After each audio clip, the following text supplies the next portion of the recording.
Okay, we're broadcasting live from Mexico City, from Nearsoft's Mexico City office, and this is one more edition of Dojo Live.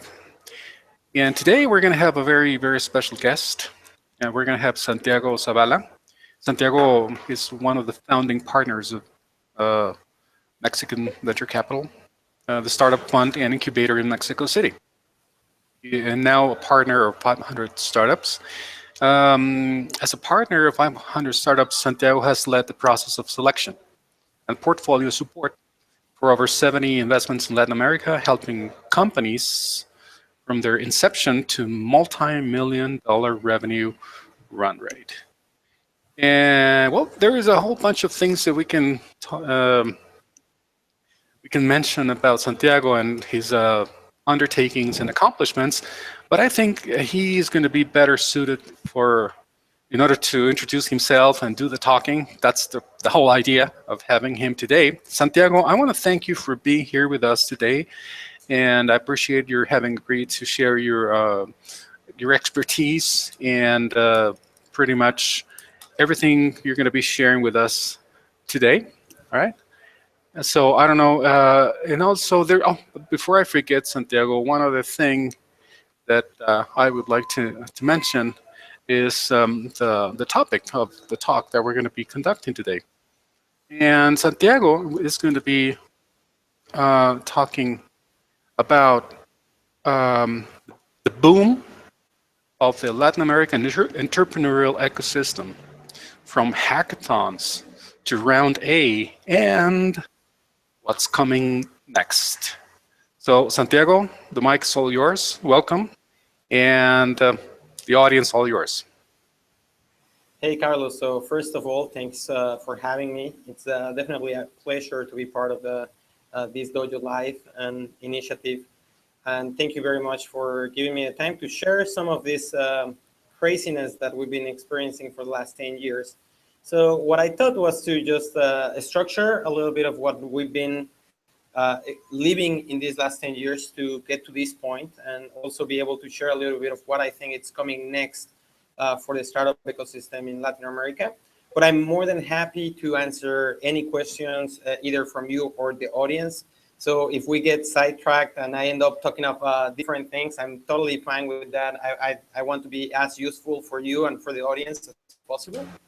And with that in mind, I just want to, I'll probably just dive into a quick introduction of myself. How did I get involved in all of this? And then I can talk about the different stages that we've seen in these last 10 years in Latin America. So, I'm sorry, Santiago. Sorry to interrupt you, but I think this is important. I think that the audience should know. Just audience and all the people out there, keep in mind that you can interact with us by means of a Q&A, question and answer window that you should be able to access to. It's right there on the player of the YouTube channel. Simply, it's on the lower left-hand side. Just click in there and it's going to take you to a prompt where you can send us your questions.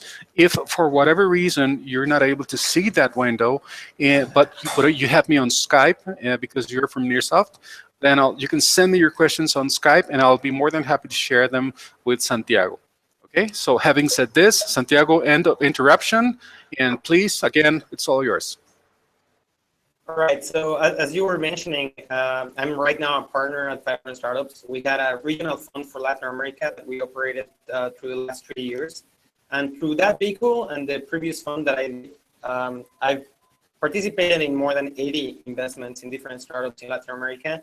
And I've had the opportunity to work with some amazing entrepreneurs who have built amazing companies and are now getting to the next later stages of Series A, Series B, and starting to grow companies over 25 to 50 employees, and hopefully in a year or two they'll be in the hundreds. So I want to kind of like rewind a little bit and start from the very beginning and how I got involved in all of this. My background, thanks to my father, I did like my first HTML website was probably like when I was like 13, 14, and it was a Star Wars fan website around episode 1 before it was released. So now we're a lot of time later, we're looking at a new Star Wars movie. So that's kind of like a good reminder of how I got involved with all the internet things. And through different moments, I had the opportunity to learn how to code in Visual Basic. And then through some open source alternatives, I ended up hosting a web forum that grew a lot on the internet in Mexico. And then that kind of led me to be always around like development and communities. And that's kind of like my two really strong values and what I really want to continue doing through the next 20 or 30 years if life enables me to do it, right? So 10 years ago, I was in that like moment where I was starting to code a lot. I had already done a lot of freelancing for different clients. I had worked for a couple of companies that wanted to build software. And I was looking to meet more people like me. And through that process, I met a couple of people through my social network in that moment. And we ended up starting to go a lot to Silicon Valley, which is where I'm right now. And the reason that we're coming here is because we were trying to start a startup, right? And at that moment, there was no one else around us that was remotely trying to do anything close. And the reason is that there were very few alternatives to work full-time on software, at least on your own software. And then there were very few examples of people doing startups full-time. So we started to come here. And 10 years ago, we had this amazing kind of moment where after having been here a couple of times trying to pitch our startup to different investors, we met this very energetic entrepreneur who, after interacting with him in a conference, he ended up inviting us to a programmers event. So this person was David Weekley, founder of PBWiki, now PBWorks. He did another startup called Ohana and ended up selling to Facebook, and now he works at Google. But at the moment, he was still on the early stage of PBWiki. And he told us, like, hey, there's this event on Saturday. You should just come, look for it online, and you'll find all the information. And the name of the event was Super Happy Dev House. So we searched for it online, and we realized that it was a very simple hackathon where people were supposed to go to these like random person's house and just go for 12 hours and code something for fun. And they had three very clear like values. It had to be productive, it had to be fun, and it had to be inclusive. So we went there, and it was a transformative experience because we got into this like very big house where there were 250 people hacking for fun. And everyone was talking about how to build something. They were talking about technology. There was very little information about or conversations about like business or companies. It was all about building amazing products, right? So we were there, and I remember like this very clear conversation that we had at the end of the event when we told the organizers, like, hey, you should do this in Mexico. And two very interesting things happened. The very first one is that they told us, like, the first they laughed because they had never been in Mexico. They knew no one there. And of course, they had no interest of starting an event in Mexico City. But they said, like, you should do it. And they explained to us how that 250 people event had started with just 8 people, right? And they told us, like, just start in your house, start small, and have, like, continue to do it, and it will grow to be an awesome community. The second thing that happened is that they told us someone else is already trying to do that in Mexico, and it's actually in Hermosillo, and it was precisely the Nearsoft people. So it's really funny how at that moment already our stories were kind of like intertwined in a way. So that's what we did. Like, we came back to Mexico, and having had done a couple of community and internet-related activities, I proposed to do it in my house. And we came back to Mexico City. We set up a wiki page saying, like, hey, there's this Super Happy Dev House thing that is going to happen. And we tweeted, which like at that moment was still a very unknown service. But there were some hardcore users who happened to have seen it. And it was me and 6 other people that I knew. And then there was this one person that came from the internet. His name is Ruben. He's at Chuas. He's still around in the community. And it was really fun. Like, we just coded for 12 hours. We had a great time. We talked about things that we wanted to build. And then we asked everyone to we're going to do it again in 6 weeks. So just to think about one person that they thought that it should go to the event. So for the next time, we were like 20 people. And every time that we did it, it was bigger and bigger until we started to be like 100, 150 people. The really interesting thing that happened was that not only the event continued to grow, and there were more suggestions of what venues we could be doing the event in. There were ideas of how to make the event even better. But also, a lot of people from other places of the country started to go to Super Happy Dev House Mexico City. And they told us, like, hey, you should do it in my city. And of course, we had the same answer that they told us when we were over here. And it was like, no, you should do it in your city. So very quickly, in a matter of maybe a year, thanks to what happened in Hermosillo and what happened in Mexico City, and every other new city motivating people to start in other cities, it really spread like a wildfire. We had a record of like 20-something cities that did it in the first year. And there were hundreds of people just getting together to hack for fun, to meet other people, and ultimately acquire the right skills to be able to build amazing products, right?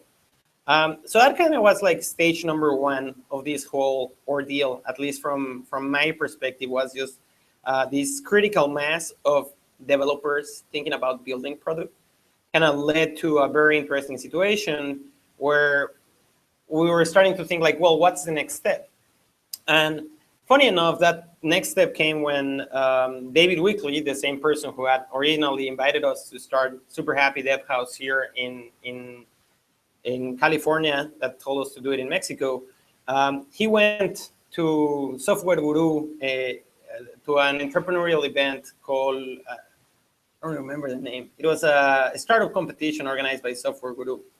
And the idea was just to gather all the startups in Mexico and have a couple of judges pick like a first place. And at the end of the event, David was asking if that was like a representative selection of startups in Mexico, or if those were like the best or the worst or the only ones. And I think that everyone kind of led him to believe that that was the only startups that were happening full time at the moment. And to be honest, like if you go back 5 or 6 years, it's really hard to pinpoint or to remember any startup from that moment in Mexico. I kind of like the adjective that is used on the website. The badass global family of startup founders. Absolutely. That's a cool one. I'll get to 500 and our unusual attitude in a minute. So all in all, so David was in Mexico City and he was asking, hey, is there more startups? What's like holding up all these amazing hackers from building like a full-time startup ecosystem? And everyone told him like, we didn't know how to start. Like, it was really hard to stop freelancing or like quit your day job and have enough time to work on your product so that you could get it to market, right? And he said like, well, what you need is a Mexican VC. And that's how we very creatively started having conversations about how to do a Mexican VC. And we ended up creating a fund called Mexican.VC. And that process was really interesting. It was a process of just, there was enough people who, when they heard the idea, we need an early stage startup fund in Mexico, everyone instantly resonated with the idea. And everyone kind of said like, hey, I want to help. I know some people, maybe I could be part of this in a way. So with that, we started to get a list of people and we started having a meeting every Thursday night and just kind of try to go through the process of understanding what would be the best way to have someone start an early stage fund in Latin America, especially in Mexico at that moment. And it was a very interesting process because there was a lot of energy and a lot of people involved that wanted this to happen. But every time that we kind of like suggested someone to lead the effort of doing it, they kind of back down and said like, no, it's like, that's not what I want to do. So at the end, the original 4 people that kind of started that idea, that was David Weekley, Lisa Seaman, Cesar Salazar, and me, we kind of ended up just being, again, together and thinking like, well, no one wants to do this. Like everyone who has the right background, like the financial MBA, have worked in a fund, everyone who has that profile has told us that it would be a great idea and a great business, but no one wants to do it. So we had to sit down for a minute and see and think, well, either we do it or no one else will. So we decided to start. And it's kind of a weird moment when you, as a programmer, as a developer and a community person, you sit down and decide to start such a complicated financial entity that is a fund. And honestly, if we had known how hard it is to operate a fund, I have no idea if we would have done it. But at the moment, it just felt like the right thing to do. So we went ahead and started in the opposite way that any lawyer or MBA person who has ever thought about starting a fund would recommend that you do. So instead of doing fundraising and all the legal stuff, we decided to start with a website and then trying to get a lot of awareness. Because we thought like, well, maybe if we can validate that this is something that the entrepreneurs want, and we can validate that there's really good startups, then everything is going to be easier. And if we kind of find like a roadblock where we don't see that there's enough companies, or the quality of the potential startups are not good, or there's no interest in this kind of fund, then maybe we just don't waste a lot of time incorporating an entity and understanding how a fund works. Now, happily, it did resonate with everyone. Like, I think that at the moment, the ecosystem was definitely looking for alternatives on how to start companies, and it instantly resonated with a lot of people. So we had this very happy problem now of having done all this awareness, kind of committed with the community to do this solution, and then we had to go back and actually make it happen, right? So that was a good chunk of, I would say, 9 to 10 months of getting the companies, interviewing them, fundraising, incorporating the fund, deciding how to invest and in what vehicle and legal entities, et cetera, et cetera. And then ultimately we work with the companies for all that time. And we decided to call it an acceleration program just because it was there were other entities that were similar to us that were called accelerators, but we didn't really design a program, right?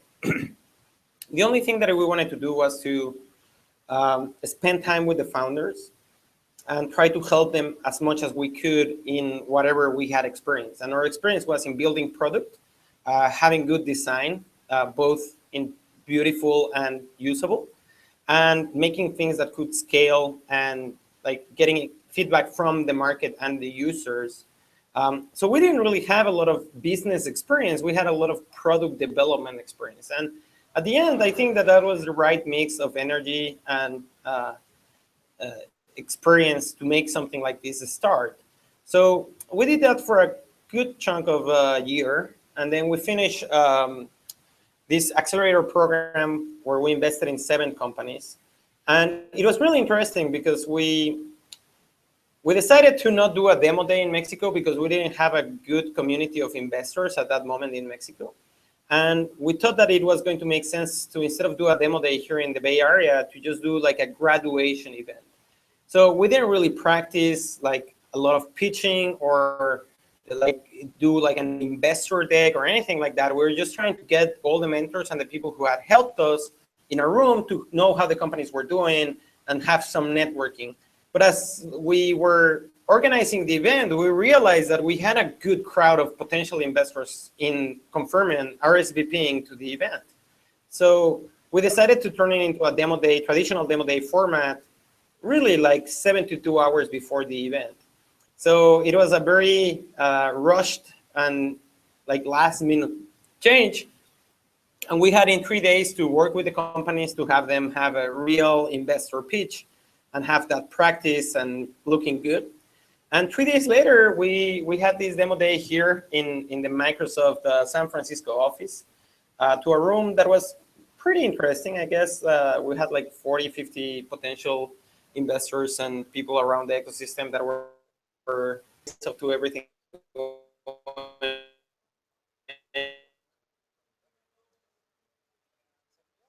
from 500 startups, which already had invested in that first fund. So we already had a relationship there. And there were a lot of interesting things that we learned through that whole experience. I think that first experience of doing first fund and finishing an accelerator program led us to understand how we would do it again and how we would approach the next challenges that we had as an ecosystem, which was that there were way more companies that we could, at that moment, even imagine of how to fund, right? So when we started doing the next steps of trying to do fundraising and structuring the next program, we ended up having more conversations with Dave McClure from 500 Startups. And he ended up just deciding to ask us, like, hey, why don't we do this together? And we ended up doing that together. There was a very vocal announcement on TechCrunch where Dave was kind of carrying one of us with a luchadores mask. And he said, like, oh, we're taking over Mexico, and here we go, right? And 500 is like has that really bold attitude of like, we're going to do this and we're going to do it right. So that ended up in us doing a regional fund as part of 500 that had a lot of differences from what we're doing in Mexican VC. The first difference was that it was not Mexican VC. So it was, or Latin America, like Spanish-speaking Latin America regional fund. So with that, we started to open this to other geographies, right? And the other big difference is that Dave wants to, like, he likes to go fast, move fast, break things. So he didn't like think that we should consider, like, stay on that 5 to 10 company batch size. He wanted us to go as fast as possible. So we started to do 10 companies, and then in the next batch we did 18, and then like we continue to move as fast as possible, right? And now, like, I would love to kind of stop the story there for a minute and talk about something that was happening in parallel that was also really, really important and key to everything that we were doing. So right when we were starting Mexican VC, Carlos? Sure. Cool. Yeah. So right when we were starting that first fund, that Mexican VC fund, I had the experience of going to, like, I had participated with a startup here called Startup Digest. And they got a grant from the Kaufman Foundation to kind of bring a newsletter to more cities where entrepreneurs could know what was happening in their city every week around entrepreneurial events. And I was involved because I was writing one of the emails here for developers in the Bay Area. And through that experience, I had got together with the Kaufman Foundation fellows, and they had also given a grant to Startup Weekend. So I spent a couple of weeks with some of the Startup Weekend people. And months later, they sent us an email saying, like, hey, we just realized that there hasn't been Startup Weekend in Mexico City. And you, with the experience that you have running Super Happy Dev House, would be the perfect person to organize something like this. And at first, we were hesitant because we were just starting a fund, which was a lot of work.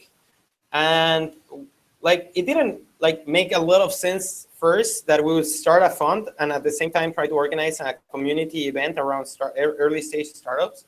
But then after talking a couple of days, it kind of makes sense to try to bring more like different profiles of people together in like a hackathon environment, but not just technology, right? Bring also designers and business people and kind of have a community of more diverse backgrounds, right? So we decided to just jump in and organize the first Startup Weekend in Mexico City. And that turned into a whole different adventure at the same time because, so first of all, we had the same attitude like Super Happy Dev House had, where everyone who went to that first Startup Weekend in Mexico City, we asked them, if you're not from Mexico City, you should go.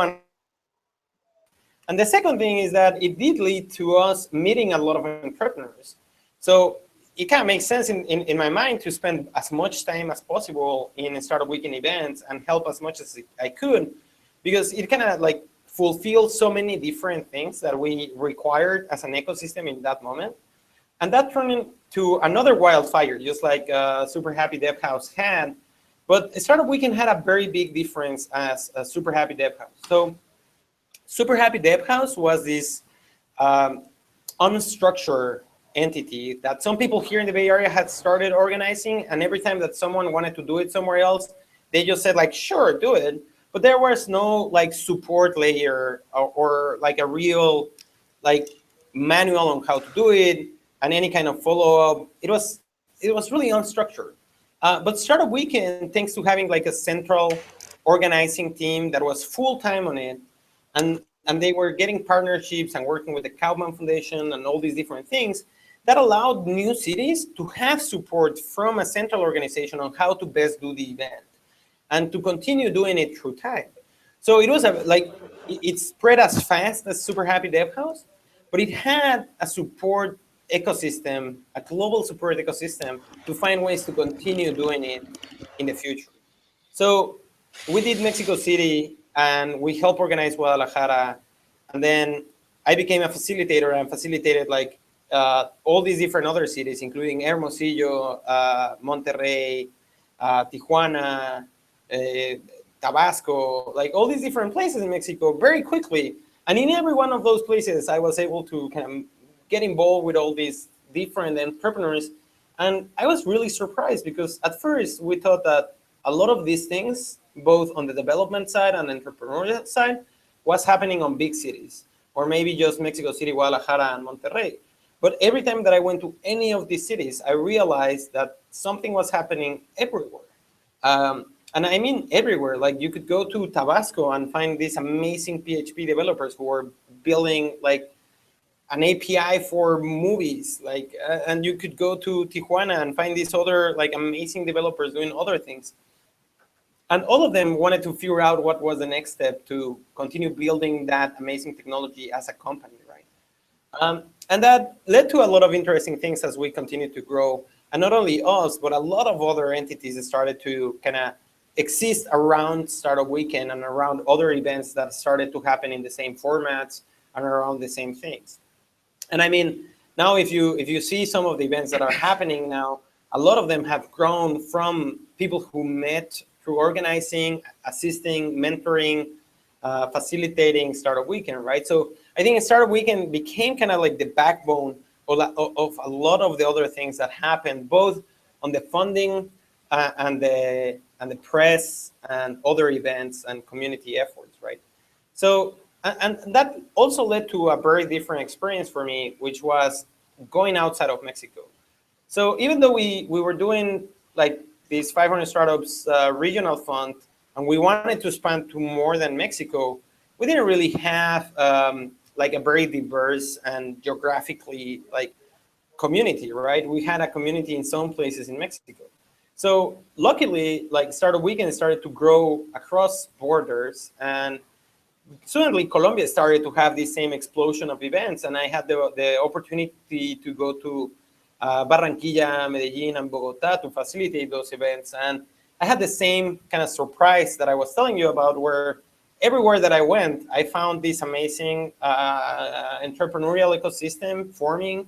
Of course, very effervescent and with a lot of questions and a lot of challenges, but a lot of energy and a lot of people getting involved to kind of figure out what was next for their own local ecosystem.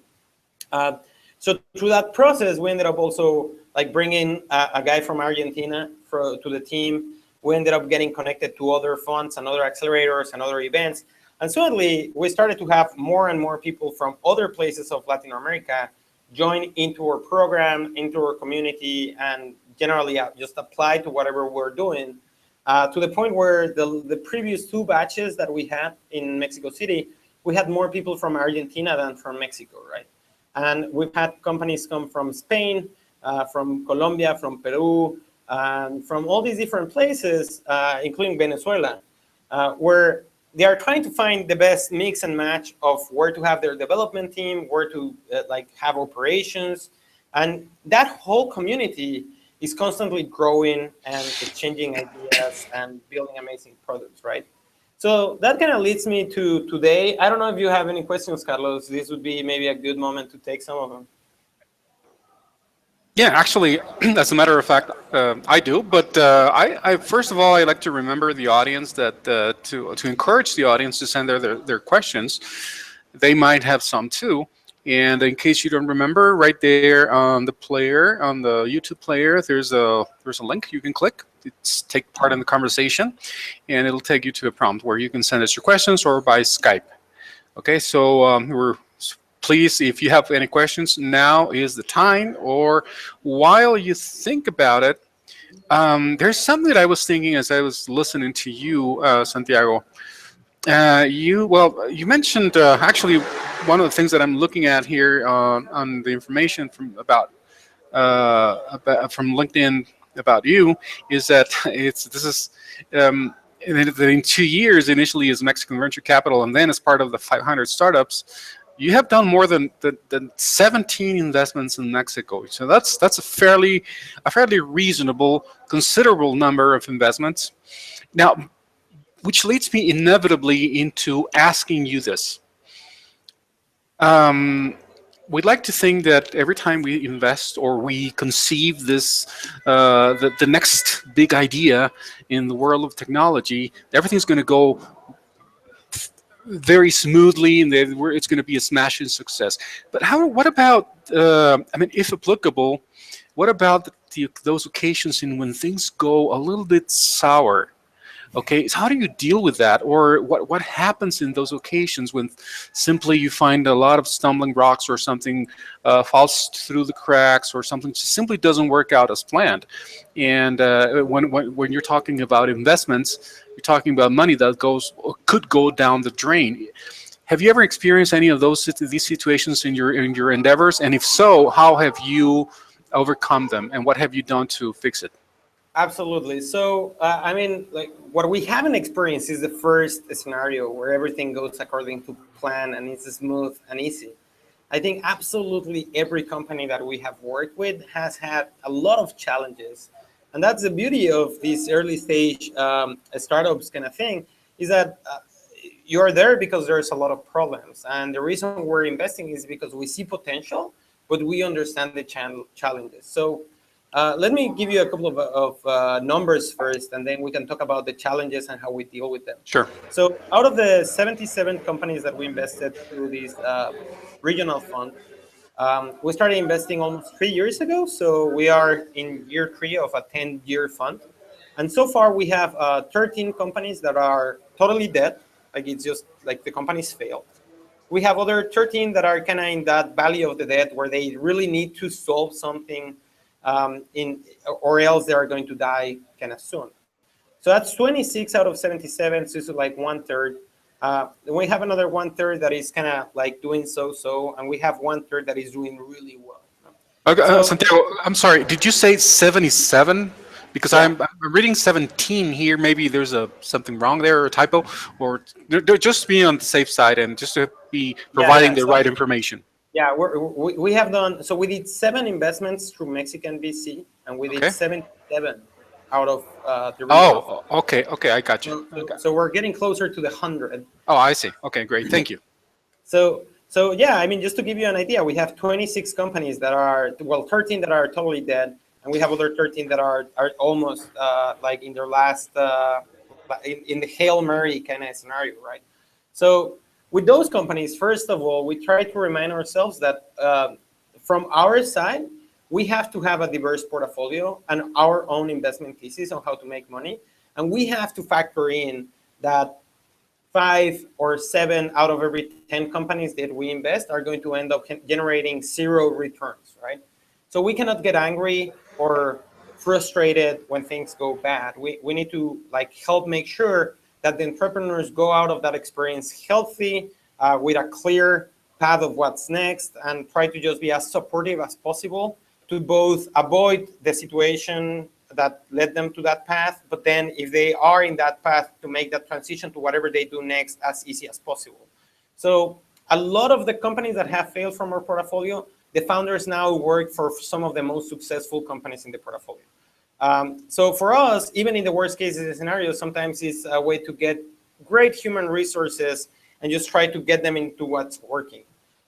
There's some other cases where we've had companies that failed, and the same founders in a different configurations apply again, and we ended up investing again. And that's, I think, another really interesting thing is we already paid, in a way, some capital to have these founders learn all these lessons.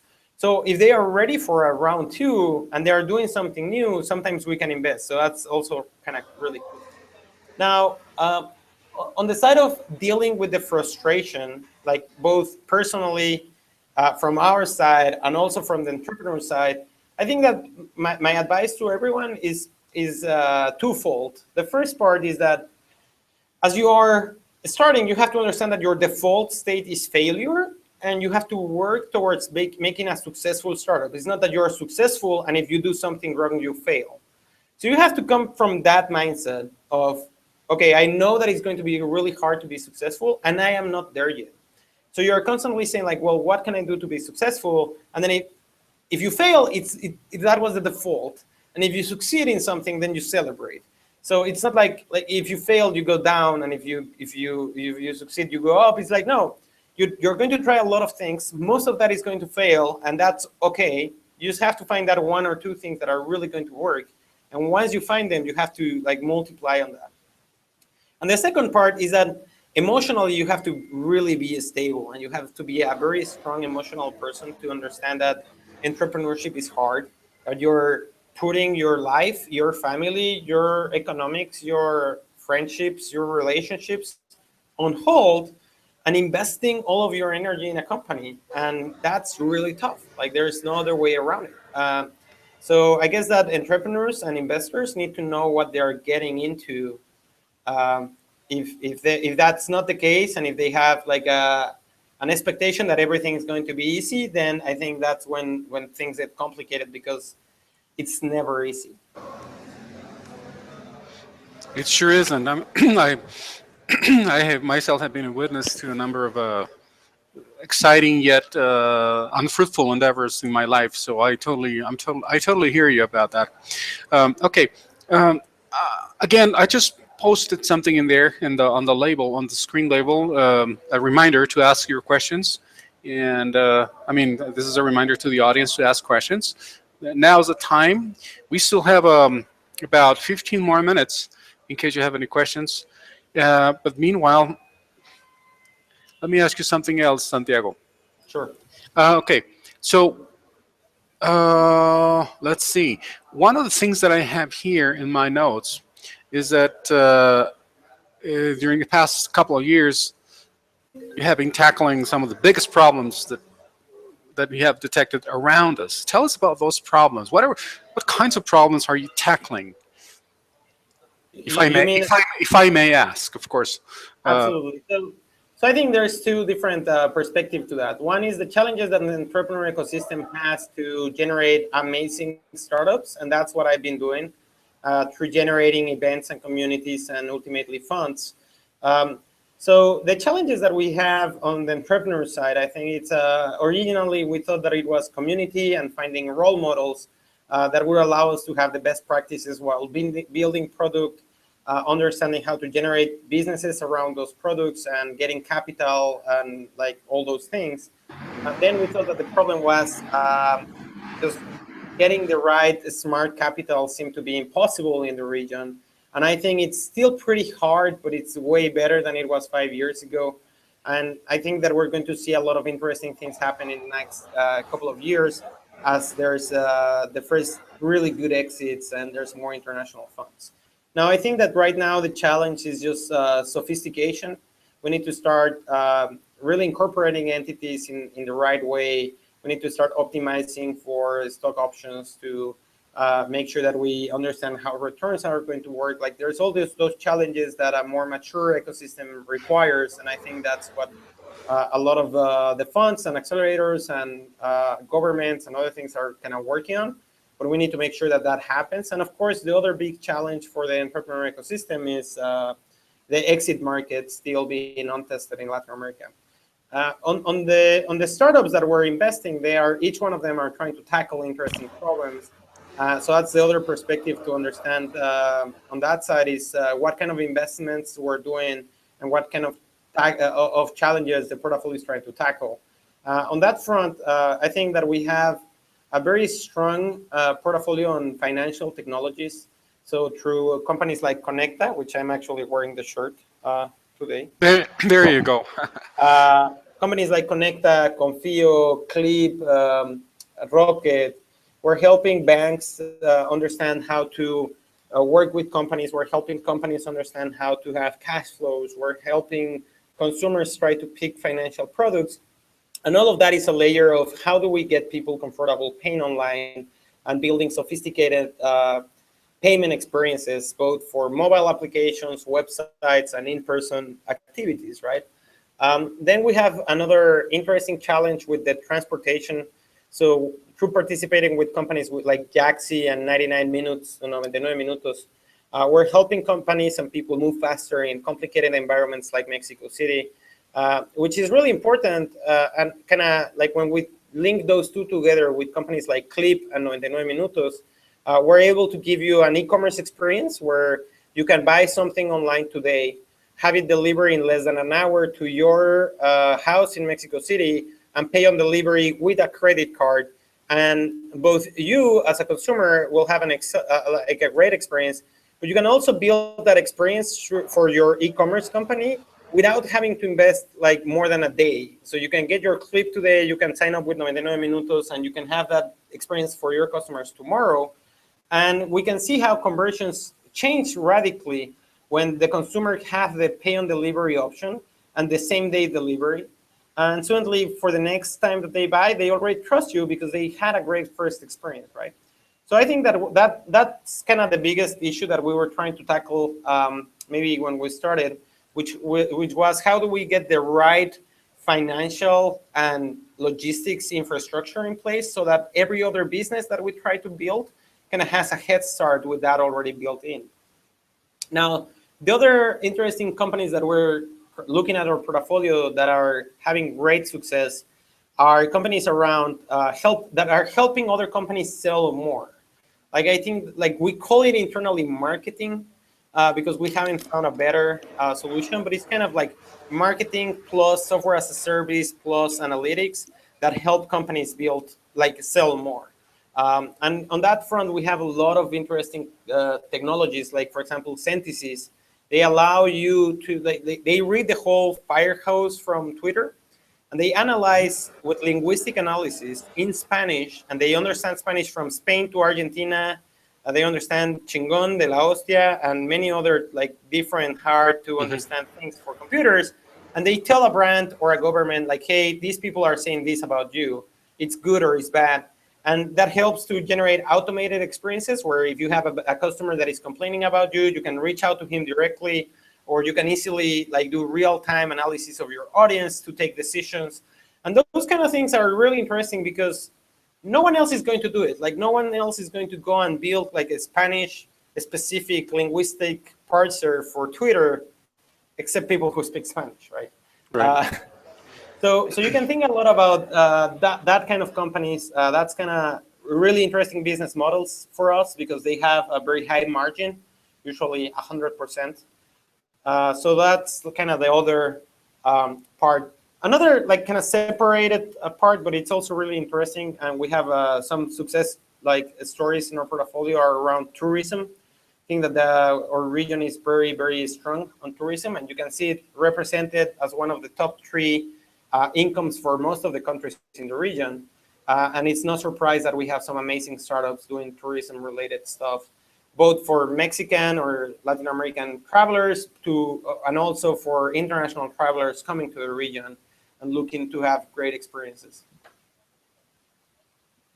Okay. I also wanted to ask you something before we close the session because we're approaching the wrap-up time, and this is pertaining precisely to the very title, the very topic of today. Tell us about talking about a boom, right?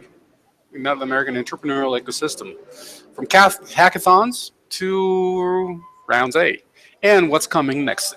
Tell us about that next part? What's coming next? Right. So I think we're experimenting a really interesting moment for the ecosystem. When I see our portfolio and when I see the portfolio of some of the other funds and accelerators like venture partners, like Angel Ventures, like Alta Ventures, I think that we're starting to see companies get into interesting Series A's and Series B's, which is just to give the audience an idea. When a company, like we're thinking about companies raising $3 to $5 million in valuations between $10 to $20 million. Most of these companies are getting into this situation with a really healthy cash flow. Some of them are even break even, so they don't need to raise money. They are raising money because they want to grow faster, so they want to invest more money now to grow even more now that they have a really good product market fit. But the interesting thing, and this is what I think coming up, is that we have these companies that are between 10 to 50 employees who are selling $2 to $5 million a year and who are cash flow positive. And for the first time in the history of startups for Latin America, except a couple of interesting stories like Mercado Libre, we're going to see replicate like a lot of companies getting into this stage and being able to raise Series A's in successful ways, like in really good terms, with really good international investors, with really good corporations in the region. So certainly you're going to start to see companies, family offices, big corporations, and international investors really investing into these startups. And what we're going to see is these startups are going to turn into from 10 to 50 people to 100 to 250 people endeavors who will have budgets to do real advertising, who will have more, they are going to be able to spend a little bit more to really acquire the right customers. So in the next 2 years, we're going to start to really see the first like role models of how the Latin American ecosystem should aspire to be. And through doing that, I think that we're going to have a boom both on the way that we're doing fundraising and also the way that we are thinking about the exits in the region. Because when you start to see companies this healthy raising capital, I think that it's going to get into a very interesting situation. So all of that is really good news for everyone involved, I guess, because there's going to be a lot of interesting things, but it's also going to get into talent competition. So for developers, it's going to be an interesting experience, but it's going to get harder to get the best developers and to maintain it. So I don't know, like it's going to be like the next 2 years, I think it's a growing up ecosystem that is going to start to have challenges that are good challenges. We've been waiting 10 years to get into this moment, I guess. Okay, well, 10 years certainly a long period of time in this industry, which is so volatile and so fast-paced, right? Yeah. Okay, so questions, anyone? Again, please. We're just a few minutes away, a few minutes away from closing today's broadcast. So please, if you have any questions, I mean, if you don't have any questions right now, that's fine. You can also watch this episode at a later time on our YouTube channel and also in our DojoLIVE website. And you can just simply leave your questions right there or your comments, and we'll make sure that Santiago gets to them and gets back to you as his time permits. Okay, and Santiago, finally, if I don't know if there's anything else at all you'd like to share with your audience before we close the broadcast, please, by all means. Considering the fact that a lot of these people are precisely involved in a number of projects that might require funding at some point, or well, you already have a good grasp of what Nearsoft is about. So, based on that, what would you tell our audience here, both to Nearsoftians or to whoever's watching from outside of the company? Right. So on the most pragmatic side of things, I'm super happy to help in anything that you think that I might be able to help you. So you can reach out to me at Santiago@500.co. That's 500 with numbers, just 500.co. Okay. and we have different ways to invest in people. The like 50-60% of our investments are through a program. So either we launch an application process through AngelList or website. We have pre-accelerator programs, we have accelerator programs, we have post-accelerator programs, and we're building and adding new programs all the time. So if you want to know about that, you can either send me an email and I'll add you to the newsletter, or just send me an email and I'll tell you when the next programs are coming up. So that's one way. If you want more of a seed investment, which we usually look at those. What's your email again, Santiago, please? Santiago at 500.co. Okay. So if you are looking more, if you want more of a seed investment that is not through a program, we're usually happy to invest in a round, but we don't usually lead those rounds. So if you already have... This is for our audience, non-technological. This is a non-technological way to do things, which is kind of cool. Sometimes I like to do these things. So you're okay. So there's Santiago's email right there. Right. Okay, So, is that correct, Santiago? Yeah, that is correct. So Okay. if you want us to know about your startup, send me an email. I'll tell you the right way to apply to us, and I can also give you feedback. Also, we have we have a lot of other events. If you go to our website, to 500.co, you can see all the events that we do globally. And then finally, I've been starting a video blog where I share my day-to-day with people. So if you enjoy this talk and want to know more Oh, please. day-to-day, I'll put it here on your Skype, and then you can share it somehow. But if you search, or if you go to my Twitter, at BFECT, you can find a lot of links to that. I publish every day in the morning a video between 3 to 5 minutes of my previous day, and I try to give tips and advice and share lessons learned around the entrepreneurial ecosystem. And then finally, if you, for the people at Nearsoft, I just kind of want to share that it's been a pleasure looking at how Nearsoft has grown and has been part of this whole story in different ways. We've worked with different people on the wave stack and the thing. So we know very closely how, like, the things that you're doing. So just continue doing amazing things and continue learning. Really, Nearsoft, I think, has been key to how this whole story has played out, both through inspiring other people, growing initially in internal initiatives, and I'm sure that it's going to continue to be a very big player in everything that happens next. Okay. So, yeah. That's pretty amazing. Yeah, I think it is, and I'm totally with you, and I certainly hope so, especially because I work here. So, okay, I just shared here on the chat window right here in the Google Hangout on air the link that Santiago shared with me on Skype, so that you can just simply click and save it to your browser, and or you can contact me at any given time, and I'll just be more than happy to send it over to you in case you missed it. Absolutely. Okay. If you like the videos, please subscribe so that I know that people are watching and I continue doing them. Oh, absolutely. Yeah. I'll crack my whip, and then I'll make them subscribe. All right. Okay, Santiago. First of all, lastly, I want to thank you for your having been with us today. We really appreciate it.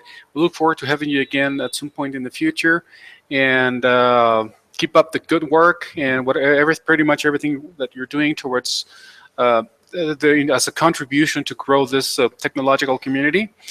And that's pretty much it. And that's all, folks, for today. All right, Carlos. Thank you very much for everything. Absolutely. Again. Absolutely. Okay. Thank you, everyone. We'll be in touch. All right. Goodbye. Bye.